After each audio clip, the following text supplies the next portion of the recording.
और जीतने के बाद खुशी मना रहा था। अपने 10 मित्रों के साथ खाने पीने का एक व्यवस्था करके इकट्ठा हो रहे थे। लेकिन लोग कहते हैं कि भाई रस्सी जड़ गई है, ऐठन अभी भी बचा हुआ है। उसी हालत में यहाँ अभी भी कुछ तत्व ऐसे हैं जो लोकतंत्र के दुश्मन हैं, असामाजिक तत्व हैं, और उन लोगों ने एक टीम बना करके, एक ग्रुप बना करके, कुछ बगल के टोले के आ रहे नौजवान जो भेड़िहार जाति के हैं, खाना खाने आ रहे थे, उन लोगों पर हमला कर दिया, उन लोगों की पिटाई कर दी। उन लोगों को गरीबों की जीत नहीं बची, एक छोटी सी जीत। हमारे कई प्रतिनिधि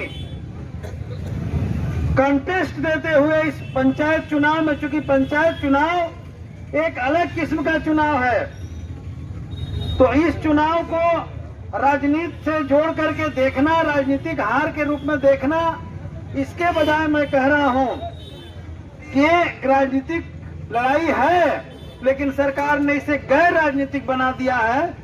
तो उसी में एक नौजवान जब जीत जाता है तो हमने इतना बड़ा तमाम जगहों पर तो हमारे उम्मीदवारों ने कंटेस्ट देते हुए चुनाव में हार प्राप्त किया, हम उसको आलोचना के रूप में ले रहे हैं, हम उसे मंथन के रूप में ले रहे हैं, हम अपने कमजोरियों को ठीक करने के रूप में ले रहे हैं, और हम अपने तमाम कार्यकर्ताओं को यह बात कह रहे हैं कि हार से सीखने की जरूरत है। हार में बड़ी जीत निहित होती है। अगर हार की कमजोरियों को ठीक करोगे तो जीत गारंटी होनी है, आने वाले दिनों में उसे हासिल करना है। लेकिन उन लोगों ने उसकी आलोचना नहीं की, अपनी आत्मालोचना नहीं की, अपनी मंथन नहीं किया, और हार से जो गम पैदा हुआ उसका इस्तेमाल करते हुए उन नौजवानों पर हमला कर दिया। आक्रोश में, चूंकि ये चौथी घटना थी गरीबों पर, आक्रोश में महिलाओं ने, वहां के बहादुर नौजवानों ने भी प्रतिवाद किया। और मैं सबसे पहले उन लोगों ने जिस बहादुरी के साथ उन गुंडों का प्रतिवाद किया, उन्हें मैं बधाई देना चाहता हूं कि आपने बहुत ही अच्छा किया। ऐसे गुंडों का जवाब ये पुलिस प्रशासन नहीं दे सकती है। मैंने तो देखा, मुझे अफसोस होता है, उसे घूम कहते फिरते हैं कि हमने अतीत पिछड़ों को आरक्षण दे दिया, हमने महादलितों को आरक्षण दे दिया। ये वो कहते फिरते हैं। आरक्षण दे सकते हैं नीतीश कुमार जी अपने वोट के लिए, अगर मान सम्मान देने की बारी आई तो आप नहीं दे सकते हो। कि आप जब वहां गए तो सोए हुए अवस्था में 2 नाबालिग बच्चों को पकड़ करके लाया गया, उन्हें गिरफ्तार करके हाजत में परसों रात से बंद करके आज तक रखा गया। हिंदुस्तान के संविधान के तहत मैं कहना चाहता हूं कि किसी भी नाबालिग बच्चों को पहले हाजत में और जेल में नहीं बंद किया जा सकता, उन्हें रिमांड होम में रखा जाता है, उन्हें सारी सुविधाएं दी जाती है। लेकिन आपने मानवाधिकार का हनन किया है, मानवाधिकार का हनन करके उन्हें जेल में, और उसमें भी हाजत में जहां अपराधी बंद होते हैं वहां बंद करके रखा। हमने कहा कि अगर घटनाएं हुई, लोगों ने प्रतिवाद किया, तो क्यों किया? इसलिए किया कि आप बार बार हमला कर रहे हैं और लोग बर्दाश्त कर रहे हैं, तो गुस्सा तो भड़केगा। लोगों ने गुस्सा में कुछ कर दिया, ठीक है, लोग कर दिए, लेकिन वो दोनों लड़के ने क्या किया? इसलिए मैं कहना चाहता हूं कि उन दोनों बच्चों को छोड़ दिया जाए, और जो आदमी लगातार गुंडाई कर रहा है उसे पकड़ करके लाया जाए। फिर बाद में गांव के लोगों ने एक सहमति बना करके, देखिए आश्चर्य होता है, सहमति बना करके लोगों ने कंप्रोमाइज कर लिया, वो भी हमने कबूल किया, कहा कि चलिए हो गया, चाहे भले ही कितना हो उन लोगों ने गलती किया, अगर लोग कहा कि हाँ गलती हो गई, दोनों तरफ से कंप्रोमाइज लिख करके थाना में जमा कर दिया गया। जब जमा हो गया तो हम लोग सोच रहे थे कि अब दोनों लोग छूट जाएंगे, लेकिन हुआ क्या, यहाँ एक नया मुंशी आया है। मैं कहना चाहता हूँ कि थाना का कोई भी स्टाफ अगर बात सुन रहा हो, कोई भी चमचा भी सुन रहा हो, किसको पटती है सूचना भेजवा दीजिएगा। यहाँ पर एक मुंशी आया है राजपूत जाति का, और वो छपरा से आया हुआ है। वो अभी मैरवा को नहीं देखा है, वो ढेर मुंशीगिरी नहीं चलाएगा। मैं कह देना चाहता हूँ मैरवा की धरती है, और मैरवा बड़ी बड़ी हस्तियों को, बड़े बड़े वर्दीधारियों को बताने का काम किया है कि वर्दी पहन करके गुंडे यहाँ नहीं चलता है। मैरवा की धरती पर लोग बताए हैं, और इसलिए मैं कहना चाहता हूँ कि राजपूत वो भी थे, इसलिए खबर दे करके बुलवा करके कि वो कह रहा है कि हम केस करेंगे। भाई एक बार कंप्रोमाइज किया, दोबारा कहा केस करेंगे, तो हमने कहा कि ठीक है, अगर वो केस के लिए ही अगर तैयार है तो आप ऐसा कीजिए कि इधर से भी लोगों ने आवेदन दिया है, तो इस आवेदन पर भी FIR कीजिए, उसे भी गिरफ्तार कीजिए, इसे भी गिरफ्तार कीजिए, दोनों को जेल भेजिए, और न्याय जो होना होगा वो कोर्ट में होगा। उसने क्या किया कि भाई जो आया, जब वो आया उधर से, आया जब उधर से, तो उसको आवेदन दे दिया और यहाँ से छोड़ दिया गया। इन दोनों बच्चों को, इसलिए कि गरीब का बेटा है, इन लोगों को हाजत में रखा गया उस समय से। तब शाम को हम थाना पर पहुंचे, कई कार्यक्रमों के बाद, कई घटनाओं के बाद, और जाकर के तो भाई चले गए थे सिवान।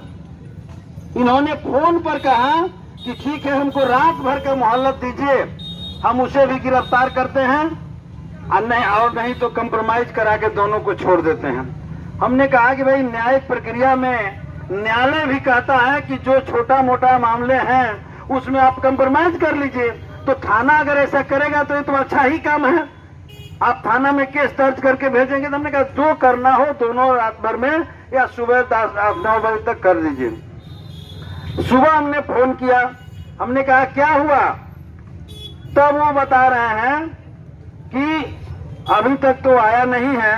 तो हम कहे कि तब तो यही आप कहेंगे कि वो आया नहीं, क्योंकि आपका मुंशी फोन किया होगा, कहा होगा कि नहीं आ रहा, नहीं आना है, तब तो वो नहीं आएगा, और जब वो नहीं आएगा तो आप इन लोगों को जेल भेजेंगे, क्योंकि उसने आवेदन दिया है, इसके आवेदन पर आपने FIR नहीं किया।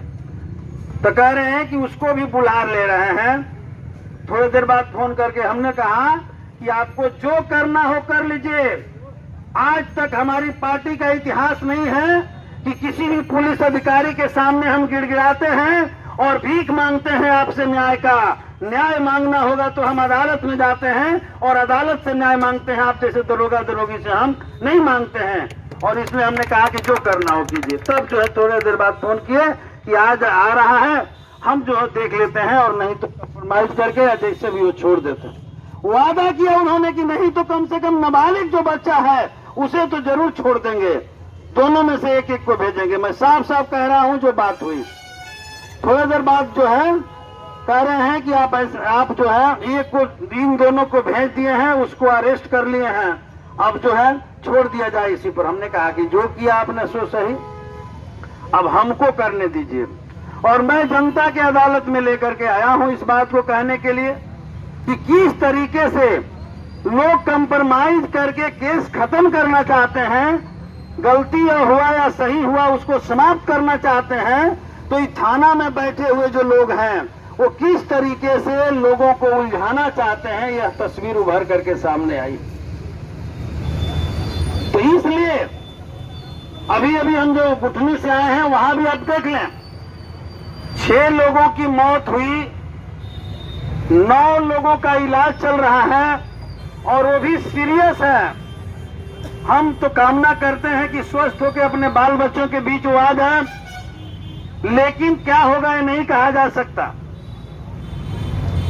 वहां का थाना प्रभारी, ये पूरे बॉर्डर का इलाका का जितना थाना है, नौतन थाना हो, मैरवा थाना हो, वो आपके गुठनी थाना हो, दरौली थाना हो, रघुनाथपुर सिसवन थाना हो, जितना बॉर्डर पर थाना है, इन सारे थाना प्रभारियों का जो मुझे रिपोर्ट है कि तमाम बड़े बड़े शराब माफियाओं से घनिष्ठ रिश्ते हैं और इनके स्टाफ बड़े बड़े माफियाओं का शराब पार करवाते हैं।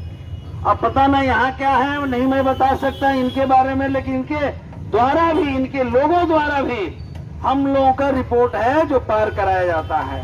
और जितने छोटे छोटे, हालांकि छोटा भी करने वाला गलत है, लेकिन उसको गिरफ्तार करके जेल भरा जाता है और दिखाया जाता है कि ये जो है हमने इतने लोगों को गिरफ्तार कर लिया शराब के मामले में।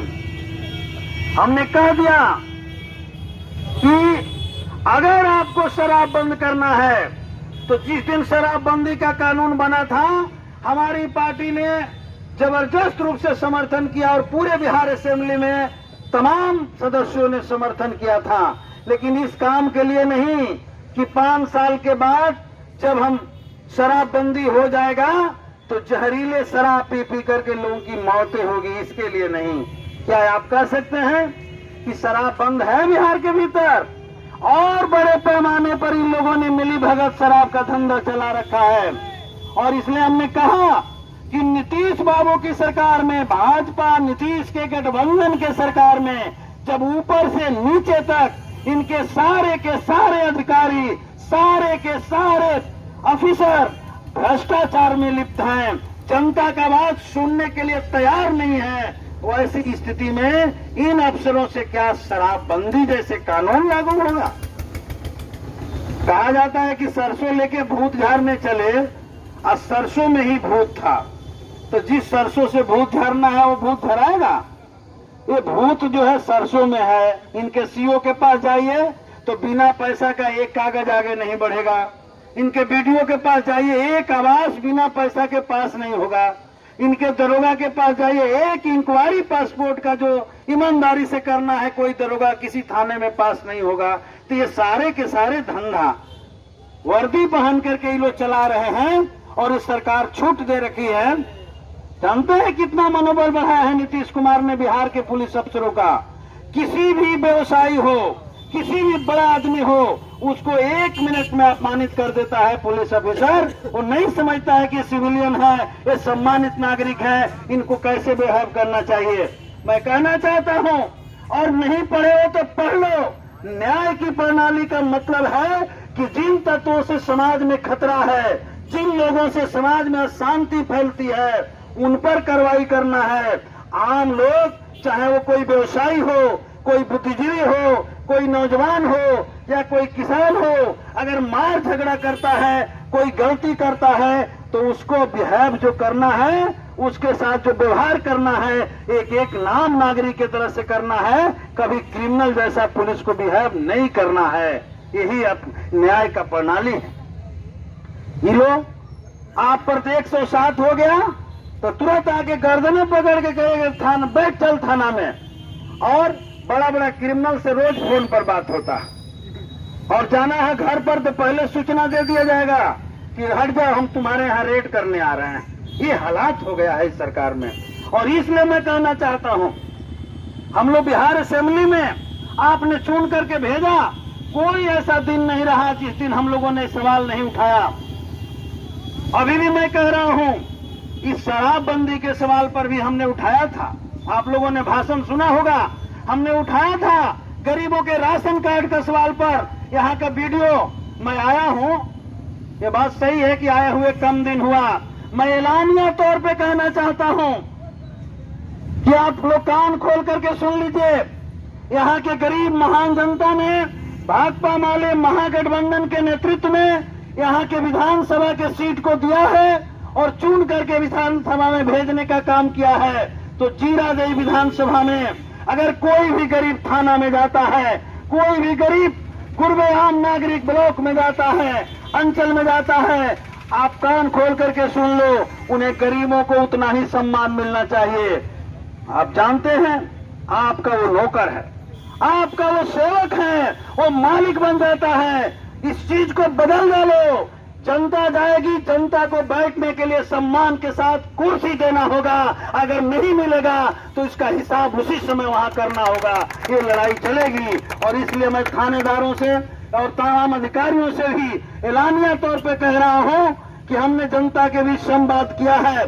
145 गांव घुमा है और कुछ गांव अभी भी बचे हुए हैं। एक एक नागरिकों जल जमाव की समस्या, इसी मैरवा के भीतर एक भयंकर जल जमाव की समस्या है, जो इधर के पूरे पश्चिमी इलाके के लोग पानी में डूबे रहते हैं। ये बेईमान सरकार बैठ करके केवल वहां नौटंकी कर, बार तो हो चुका है, दूसरा बार असेंबली में भी हिसाब होगा और जरूरत पड़ेगा तो सड़कों पर भी हिसाब होगा। हमने तमाम सवालों को अध्ययन किया है, तमाम सड़कों का अध्ययन किया है, तमाम मुद्दों का अध्ययन किया है। राशन कार्ड नहीं मिल रहा, इसका अध्ययन किया है। मनरेगा में काम नहीं है, ये सारे चीजों का अध्ययन करके तमाम क्वेश्चन को मैंने तैयार किया है। मैं आप लोगों से सहयोग चाहूंगा कि आप सहयोग करेंगे। एक एक बिंदुओं पर लड़ाई होगी, बड़ी बड़ी लड़ाइयां होगी और मैरवा का नाम, जीरादेई विधानसभा का नाम एक संघर्ष के इतिहास में और विकास के इतिहास में भी आप सबके सहयोग से दर्ज कराया जाएगा।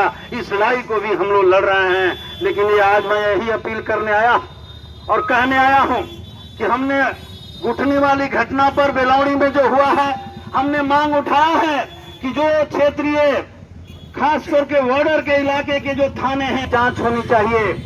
उत्पाद मंत्री, मद्य निषेध मंत्री सुनील कुमार पासवान को आप जानते हैं। सुनील कुमार जो भोरे से फर्जी तरीके से हमारे उम्मीदवार को हराने का काम किया था, अधिकारियों का इस्तेमाल करके, नीतीश कुमार के चौकड़ी और मोदी का चौकड़ी का इस्तेमाल करके 400 वोटों से जीते आज मद्य निषेध मंत्री है। इनके बनने के बाद लगातार शराब, जहरीली शराब कांड हो रहा है पूरे बिहार में। मैं उनसे मांग किया हूं कि अगर नैतिकता हो तो इस्तीफा दे दीजिए, और नहीं तो नीतीश कुमार से मैं कहना चाहता हूं कि आपके अंदर नैतिकता है तो वैसे मंत्री को, निकम्मे मंत्री को मंत्रिमंडल से तत्काल बर्खास्त कर दीजिए। आज इस बात की जरूरत आई है क्योंकि जहरीली शराब से मौत हो रही थी।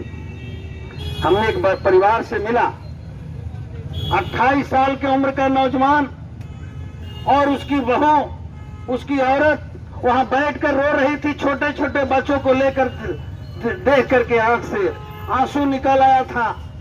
और मैंने कहा कि क्या शराबबंदी हुआ है, क्या मद्य निषेध मंत्री हमारे पड़ोसी बने हुए हैं, ये सारे के सारे धंधे उसी तरह से चल रहे हैं। हमने मांग किया कि 10-10 लाख रुपए मुआवजा, मृत परिवार के घर में नौकरी, घटना का हाई लेवल इंक्वायरी हो। हम देख रहे हैं कल से आज तक पूरा फोर्स, पूरा का पूरा जिला का प्रशासनिक अधिकारी जो है गुठनी का दौरा कर रहे हैं। कार्रवाई क्या हुआ? एक थाना प्रभारी का निलंबन हुआ है। गुठनी थाना प्रभारी का सिर्फ निलंबन से काम नहीं चलेगा, बल्कि गुठनी थाना प्रभारी के देख रेख में यह धंधा चल रहा है। इसलिए वैसे थाना प्रभारी का सिर्फ निलंबन नहीं, बर्खास्तगी होनी चाहिए और जो लोग मरे हैं उनका हत्या का मुकदमा दर्ज करके उसे गिरफ्तार करके जेलों में बंद किया जाना चाहिए। आज इस बात की जरूरत है। और इसीलिए अंत में मैं कहना चाहूंगा कि मैरवा के थाना प्रभारी और मैरवा के जो लोग भी स्टाफ सुनते हो, आज आपने जो किया है ये गरीबों के साथ मजाक किया है। हम आज नुक्कड़ के माध्यम से ही जरूर आपको चेतावनी दे रहे हैं कि आप सुन लीजिए, ये सब नहीं चलेगा मैरवा में। यहाँ के जागरूक जनता है, यहाँ के लोग लड़ना जानते हैं। आइंदा इस तरह की कार्रवाई अगर होगी तो हम सिर्फ नुक्कड़ों पर भाषण और भंडाफोड़ करने नहीं आएंगे, बल्कि हजारों हजार लोग सड़कों पर उतर करके जरूरत पड़ी तो जहां आप मिलेंगे जनता प्रतिवाद में जाएगी और तब जो भी लॉ एंड ऑर्डर का मामला बनेगा उसका जवाबदेह आप होंगे। अगर गलत कर रहे हैं तो आपको देना होगा जवाब। इसलिए इतना ही बात कहते हुए आप सबने हमको इतना समय दिया, हमारी बात को सुना। बहुत दिन बाद आप सबों से मिलने का इस मंच के माध्यम से मौका प्राप्त हुआ। आप सबके आशीर्वाद से ही ये सब कुछ हो पाया है। आप महान हैं, आप ही की वजह से हमारे जैसे बहादुर, अगर आप समझें तो बहादुर और नहीं तो संघर्ष करने वाले, समझे तो संघर्ष करने वाले लोग जैसे हमारे अन्य साथी लोग भी हैं, इस लड़ाई को लड़ रहे हैं। इसलिए आप केवल साथ दीजिए। हम आपकी लड़ाई को यहाँ से लेकर के विधानसभा तक लड़ते रहेंगे, लगातार लड़ करके इस कीड़ा देह को पूरे बिहार के भीतर इस विधानसभा को हर क्षेत्र में आगे ले जाने का काम करेंगे। इन्हीं शब्दों के साथ बहुत बहुत धन्यवाद।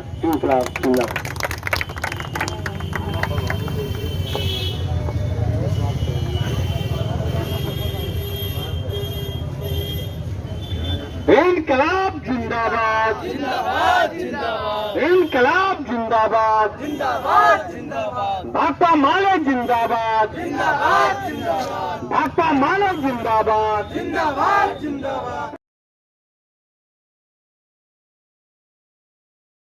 व्यवसाय करता है, ये तमाम झूठा आरोप लगाकर उनको अरेस्ट करती है। तो ये कहना है कि पुलिस, मारवा की पुलिस निश्चित रूप से अपराधियों के पक्ष में खुलेआम खड़ी है। इसलिए आज हम इसे स्टेशन चौक पर नुक्कड़ सभा के माध्यम से बता देना चाहते हैं कि मारवा की धरती कम्युनिस्टों की धरती है, क्रांतिकारियों की धरती है। मारवा की पुलिस को बखूबी इस क्षेत्र के बारे में जानना चाहिए कि मारवा की धरती भाकपा माले का बहुत पुराना इतिहास है। यहाँ किसी अपराधियों का न चला है और न चलेगा। इसका मुंहतोड़ जवाब हमारे पार्टी बहुत पहले से देते आई है। इतना ही बात करके हम अपनी बात को समाप्त करते हैं और आगे हमारे पार्टी के साथी हैं और जिला पार्षद भी है, उपेंद्र शाह जी को आमंत्रित करते हैं। इस चौक पर नुक्कड़ सभा को संबोधित करेंगे उपेंद्र जी। नुक्कड़ सभा में उपस्थित भाकपा माले प्रखंड कमेटी के सचिव मुकेश जी और मेरी आवाज जहां तक पहुंच रही है,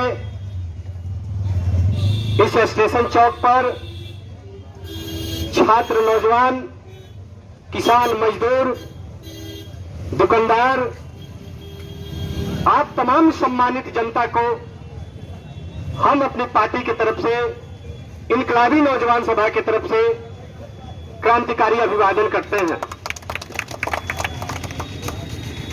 जैसा कि बंद होकर उसके घर पर चढ़ गए तब प्रशासन पहुंच गई और पहुंचने के बाद दोषियों को छोड़ दिया जाता है।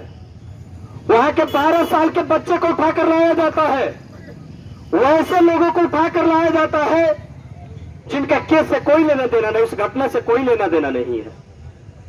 हम लोग जब थाने में पहुंचते हैं, बात होता है तो थाना प्रभारी कहते हैं कि हम जांच कर रहे हैं।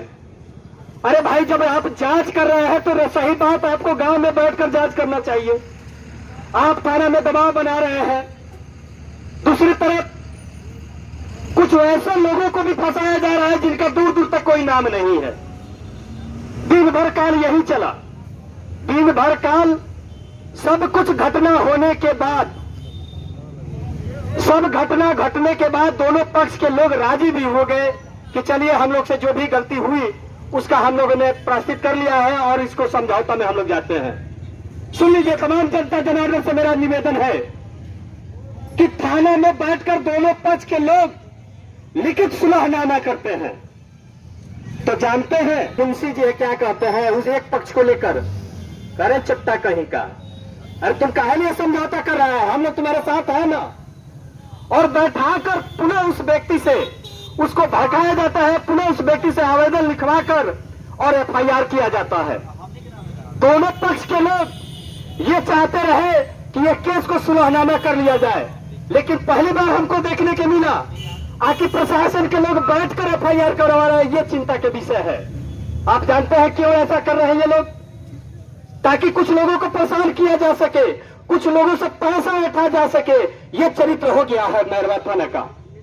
आप किसी भी मामले में चले जाइए थाना में पैरवी करने के लिए, अगर किसी निर्दोष का नाम कोई दे देता है, हम लोग लगातार दौड़ते रह जाते हैं कि बढ़िया से जांच कीजिए, वह व्यक्ति फलाना व्यक्ति इस केस में नहीं है, मारपीट में नहीं है, छिनतई में नहीं है।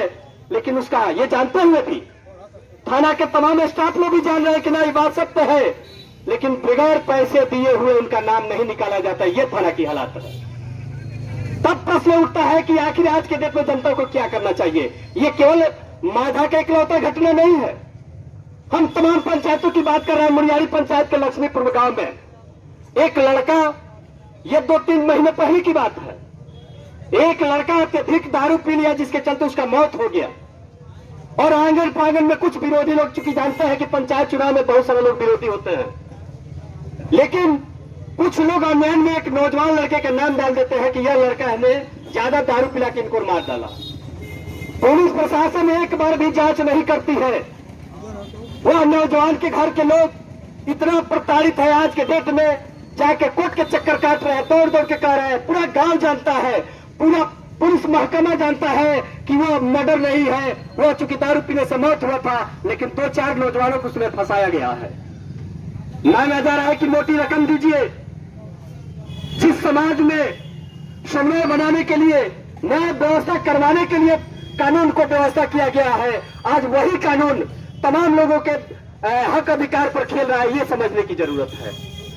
आज देख रहे हैं तमाम मैरवा में, हम कह रहे हैं कि लगातार 6 महीने से लगातार हम थाना में जा रहे हैं, लगातार मोटरसाइकिलें मैरवा में चोरी हो रही है। आप लोग बताइए कि एक भी जो मोटरसाइकिल की चोरी हुई है उसमें एफआईआर तक दर्ज नहीं किया जा रहा है। ये स्थिति बन गई है मैरवा थाने की। क्यों भाई? अब मैरवा थाना के प्रशासन के लोगों का कहना है कि जो मोटरसाइकिल चोरी जो हो रहा है ना, ये लोग दारू बेचने वाला चुरा ले रहा है। अब बताइए, अरे चोराए कोई भी चोरी का है कि नहीं? तो क्या कोई मोटरसाइकिल जो दारू बेचने वाला लोग है जो चोरा है, तो क्या वो चोरी का मामला नहीं बनता? उस पर एफआईआर नहीं होना चाहिए? लोग 5-5 दिन तक दौड़ते हैं, लेकिन मैरवा में एफआईआर नहीं हो रहा है। अरे दोषियों को कड़ी सजा देने की दूर की बात, जो लोग एफआईआर करवाने जाते हैं उनको दौड़ा दौड़ा के परेशान किया जाता है, अंततः लोग छोड़ देते हैं। ये हालात हो गई है। किसी भी मामले में, आप किसी भी मामले में जाइए, रोड पर निकले हैं बाजार करने के लिए, आपके पास पैसा नहीं है, कोई पुलिस वाला पकड़ के बंद करा, नहीं दो चालान कटेगा, इतना ही कटेगा। लेकिन ये कोई पूछने वाला नहीं है कि आपकी जो जिम्मेवारी दी गई थी, आपको जो समाज को बेहतर ढंग से चलाने की जो जिम्मेवारी दी गई थी, आप कर रहे हैं कि नहीं कर रहे हैं। इसके लिए हम लोग आज नुक्कड़ सभा कर रहे हैं। ये तय करना है आपको। ये केवल इकलौता केवल बड़का माझा का मामला नहीं है, पूरे 8 पंचायत की हम बात कर रहे हैं कि तमाम निर्दोषों को फंसाया जा रहा है, और फंसाने वाले लोग ये गेम की तरह हो रहा है। आपने केस कर दिया, आपके साथ अगर घटना हुए तो आप तो केस करेंगे ही, उसके विपक्षी को भी बुलवा कर केस करवाया जा रहा है, दबाव बनाया जा रहा है, पैसा लूटा जा रहा है। ये मैरवा के थाना की हालात है। हम तमाम लोग से अपील करने आए हैं कि जब इस तरह का रवैया रहा तो चूंकि माले एक संघर्ष की पार्टी रही है और हम लोग लगातार जनता की हक अधिकार की लड़ाई लड़ते रहे हैं, इस तरह का होगा तो हम आगे से नहीं चलने देंगे। चूंकि चुप हम लोग इसलिए बैठे थे कि आचार संहिता लगा हुआ था बड़ा बाबू, लेकिन हम लोग अब चुप बैठने वाले नहीं है। निर्दोषों को हर हाल में आप लोग को छोड़ना होगा। और विडंबना तो यह है कि 12 साल का बच्चा, जो नाबालिग बच्चा है, उसको लगातार 3 दिन से थाना में बंद किया गया था, जिसको न खाना दिया गया था, न पीना दिया गया था। ये कहां से अधिकार दिया गया है बड़ा बाबू आपको? आप किसी को भी गिरफ्तार करते हैं तो सबसे पहले उस घटना की बेहतर तरीके से जांच कीजिए, लेकिन कहते हैं कि नहीं, मेरा काम है एफआईआर करना।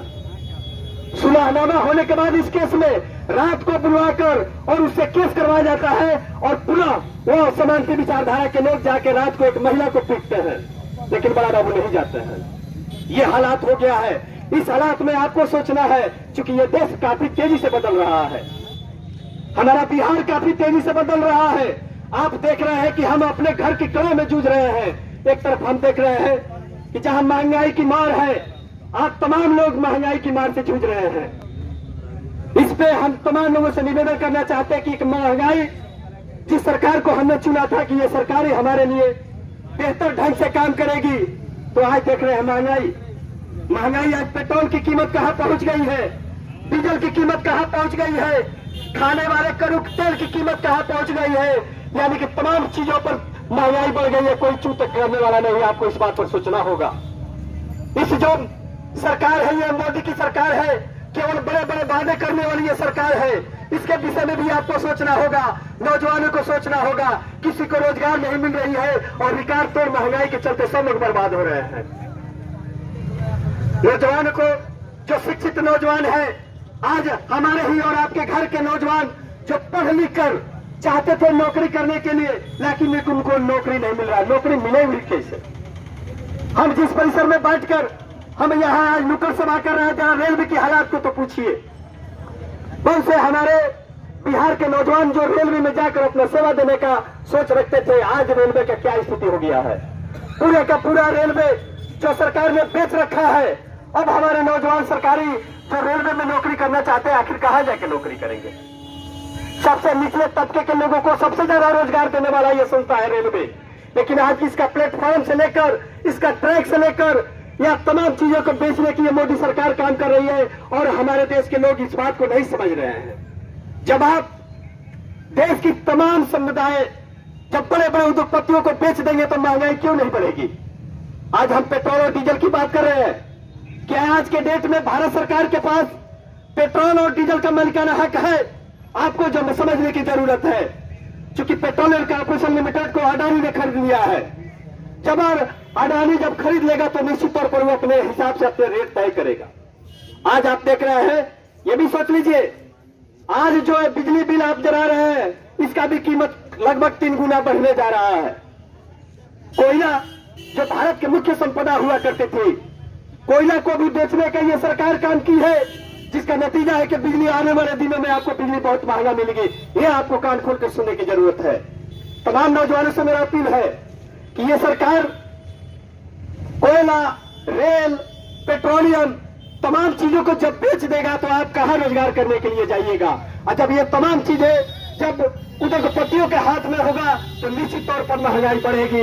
अगर इस महंगाई को रोकना है तो इस सरकार के खिलाफ आपको गोलबंद होने की जरूरत है। इस सरकार के खिलाफ आपको आंदोलन करने की जरूरत है। नहीं तो आने वाले दिनों में केवल आप इतना ही को विकास समझिएगा कि कैसे हम खा लें।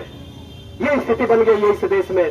तमाम लोगों से मेरा निवेदन है, आखिर जो देश में स्थिति परिस्थिति खड़ी हो गई है, इस देश में अब गरीबों के लिए कुछ बचा नहीं है, चंद उद्योगपतियों के लिए सब कुछ बचा है। और उन उद्योगपतियों जो मोदी की सरकार उन उद्योगपतियों को फायदा पहुंचा रही है। तमाम चीजें, एक बात आपको गौर से सुनने की जरूरत है। एक तरफ सरकार कह रही है कि सरकारी जो संस्थानें हैं वो घाटे में चल रही है। गौर दीजिएगा, इस बात पर आप लोग गौर कीजिएगा। सरकार कह रही है कि रेलवे घाटे में चल रही है, इसलिए हम लोग बेच रहे हैं। तो जरा इस बात को समझिए कि जब रेल घाटे में चल रही है तो उद्योगपति क्यों खरीद रहा है? घाटा में चलने वाली चीज को उद्योगपति क्यों खरीद रहा है? यह सवाल आपको पूछने की जरूरत है। जब ये घाटे में चलती तो सरकार जो उद्योगपति है उसको क्यों खरीदता? एयर इंडिया अभी में बेच दिया गया। जरा सोचिए कि जब सब कुछ जब बेच दीजिएगा, रेलवे जिससे टोटल का टोटल भारत का जो एकीकरण है वो अब कायम होता है। दूसरी चीज, एयर इंडिया को बेच दिया गया। तो भारत सरकार के पास इस समय क्या है जो कहे कि ये मेरी संपत्ति है? क्या है जरा आप सोचिए। पेट्रोलियम कॉर्पोरेशन लिमिटेड तमाम चीजों को बेच दिया गया, कोयला को बेच दिया गया, शिक्षा पर एक अधिकार था उसको भी निजीकरण के हाथों में देने का कार्य किया जा रहा है। तो इस देश के पास बचा क्या? अब इस देश से आप क्या अपेक्षा रखते हैं कि क्या हमको न्याय मिलेगा? आने वाले समय में एक बात और बता देते हैं, उसकी भी तैयारियां चल रही है। कानून व्यवस्था को भी निजीकरण के हाथों में देने की तैयारियां चल रही है। जरा सोचिए, ये देश हम लोग कहां जा रहे हैं? आज केवल 6 महीने में, साल भर से 6 महीने के अंदर में 45% दवाओं की कीमत बढ़ी है। आप लोग जरा जांच कर लीजिए, क्यों बढ़ रहा है इतना कीमत? एक तरफ हमारे भर के लोगों का कहीं रोजगार नहीं मिल रहा है, कहीं से पैसे का आय नहीं हो रहा है, और दूसरी तरफ महंगाई बढ़ती जा रही है। क्यों किया जा रहा है ऐसा? समझने की जरूरत है। जब सब कुछ बेच दिया जाएगा, जब सब कुछ उद्योगपतियों के हाथ में चला जाएगा तो निश्चित तौर पर आप गुलाम होने के लिए विवश हो जाइएगा। ये स्थिति पैदा होगी इस देश में। अब जब सब कुछ बेच दिया जाएगा, आप गुलाम हो जाएंगे, केवल खाने को ही अपना विकास समझेंगे। ये तमाम लोगों से मेरा निवेदन है कि इस पर कुछ सोचने की जरूरत है। ये सरकार फांसीवादी नीति के रास्ते पर चल रही है। आप देख रहे हैं ना, क्रिकेट मैच में कौन हारा कौन जीता इसकी चर्चा है पूरे देश में, हो रहा है कि नहीं? तमाम यहाँ नौजवान लोग खड़े हैं जिनका भविष्य आने वाले दिनों में तय होगा। क्रिकेट में कौन हारा कौन जीता इसकी चिंता है लोगों को, लेकिन ये चिंता नहीं है कि हमारे देश में महंगाई क्यों बढ़ रही है, हमारे देश का रेलवे का निजीकरण क्यों किया जा रहा है, हमारे देश की संपदा को क्यों बेचा जा रहा है। इस पर कोई सोचने वाला नहीं है। सोचना आपको है। अगर आप नहीं सोचते हैं तो निश्चित तौर पर याद रखिएगा कि आने वाले दिनों में इस बात को आपको स्वीकार करना होगा कि माले के लोगों ने यहाँ बैठकर जो बात कही थी बिल्कुल सत्य कही थी। नहीं तो निश्चित तौर पर आपको सोचना है, आपको विचार करना है। हम लोग तो आए हैं निश्चित तौर पर अपनी बात रखने के लिए, जितना हमको समझ में आता है हमने अपने के सामने बात रखा। आज हमारे छोटे छोटे जो बच्चे सरकारी स्कूल से भाग रहे हैं, क्यों भाग रहे हैं भाई? क्या रह गया है सरकारी विद्यालयों में? ये सरकार कह रही है कि नहीं हम सबको शिक्षा देंगे। किस तरह पे शिक्षा दीजिएगा? हमने तो पूरा मैरवा के तमाम विद्यालयों का हम लोगों ने जांच किया। जहां शिक्षक होना चाहिए, मैरवा हाई स्कूल का आप उठा लीजिए। मैरवा हाई स्कूल में 3000 प्लस बच्चे पढ़ते हैं, 3000 प्लस। उन बच्चों को पढ़ाने के लिए आज के डेट में कम से कम 45 शिक्षकों की जरूरत है। जानते हैं आप कितने शिक्षक हैं? केवल 16, उसमें भी 4 लोगों का कोई आता पता नहीं है। दूसरी बात, उतने बच्चों को पढ़ाने के लिए हमारे पास भवन होना चाहिए, लेकिन दुर्भाग्य की बात है कि जब चचा पढ़ रहे थे तो उतना ही भवन था, जब हम लोग पढ़ रहे थे तो उतना ही भवन था, और आज के डेट में उतना ही भवन है। जब समझिए तो 3500 बच्चे कहां पढ़ेंगे? अब ये स्थिति पैदा हो गई है आखिर मास्टर लोग 2 शिफ्ट में पढ़ा रहे हैं। पता कर लीजिएगा, मैरवा हाई स्कूल में मास्टर लोग 2 शिफ्ट में पढ़ा रहे हैं। सरकार के पास न शिक्षक की व्यवस्था है न भवन की व्यवस्था है, तो कैसे बच्चे हमारे पढ़ेंगे? एक तरफ सरकार कह रही है कि हम बच्चों को पढ़ाएंगे, पढ़ा के उनको काबिल बनाना चाहते हैं। ये कह रहे हैं कि हम जो बच्चा पढ़ लिख लेगा उनको इतना हम इनाम देंगे। अरे पहले पढ़ाने के लिए शिक्षक और भवन तो दीजिए, लेकिन आप लोग नहीं दे रहे हैं। ये सरकार के चरित्र है। हम लोग के बीच में अभी अभी जो इस नुक्कड़ सभा के मुख्य वक्ता है हमारे माननीय विधायक अमरजीत कुशवाहा हम लोग के बीच में आ चुके हैं। तो मैं बात कर रहा था शिक्षक पर, तो निश्चित तौर पर शिक्षा के भी पहलू पर तमाम नौजवानों को, हमारा बच्चों को शिक्षा कैसे मिले, हमारे बच्चों को रोजगार कैसे मिले, इसके लिए हम चाहते हैं कि इस बात के लिए आप लोग आगे आए। और मेरा यही मानना है कि जो थाना का जो हालात है, आप किसी से छिपा नहीं है, उस हालात पर भी आपको खड़ा होना होगा। अगर नहीं खड़ा होते तो निश्चित तौर पर आने वाले दिनों में आपसे पूछा जाएगा कि जब भारत की स्थिति इस तरह से बदल रही थी, जब भारत में इस तरह का गुलामी थोपा जा रहा था, तो उस समय आप लोग कहाँ थे? तो निश्चित तौर पर मैं तमाम लोगों से अपील करना चाहता हूँ कि जो स्थिति और परिस्थिति आज बन के खड़ा हुआ है, निश्चित तौर पर आप लोग आगे आए और इस बात को समर्थन करें। निश्चित तौर पर मैं थाना प्रभारी से भी कहना चाहता हूँ कि आपके मैरवा क्षेत्र का जो भी न्याय व्यवस्था है उसको कायम कीजिए, नहीं तो आने वाले दिनों में भाजपा माले इससे भी बड़ा आंदोलन करेगा। इसके लिए हम लोग तैयार रहेंगे। आपके हक अधिकार के लिए हमेशा माले लड़ा है, आगे लड़ते रहेंगे। इन्हीं चंद शब्दों के साथ हम अपनी बात को समाप्त करते हैं। एक बार तमाम नौजवानों को, किसानों को, छात्रों को हम अपनी पार्टी की तरफ से, इनकलाबी नौजवान सभा की तरफ से क्रांतिकारी अभिनंदन करता है। इनकलाब जिंदाबाद।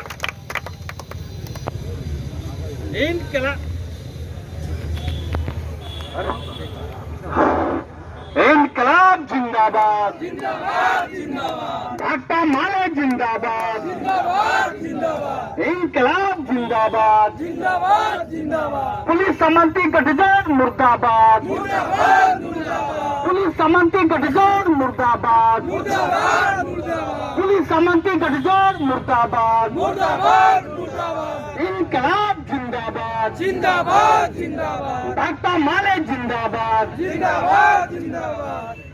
अब ऐसी नुक्कड़ सभा को मैरवा का पुलिस प्रशासन, हाय हाय, मैरवा का पुलिस प्रशासन की मनमानी नहीं चलेगी, नहीं चलेगी, नहीं चलेगी, मैरवा के पुलिस प्रशासन की मनमानी नहीं चलेगी, नहीं चलेगी, नहीं चलेगी, मैरवा के पुलिस प्रशासन, हाय हाय, हाय हाय हाय, मैरवा के पुलिस सामंत गठजोड़ मुर्दाबाद, मुर्दाबाद मुर्दाबाद, मैरवा पुलिस प्रशासन सामंत गुंडा गठजोड़ मुर्दाबाद, मुर्दाबाद, मुर्दाबाद, जिंदाबाद जिंदाबाद, भाजपा माले जिंदाबाद। जिंदाबाद जिंदाबाद। अमरजीत कुशवाहा को लाल सलाम।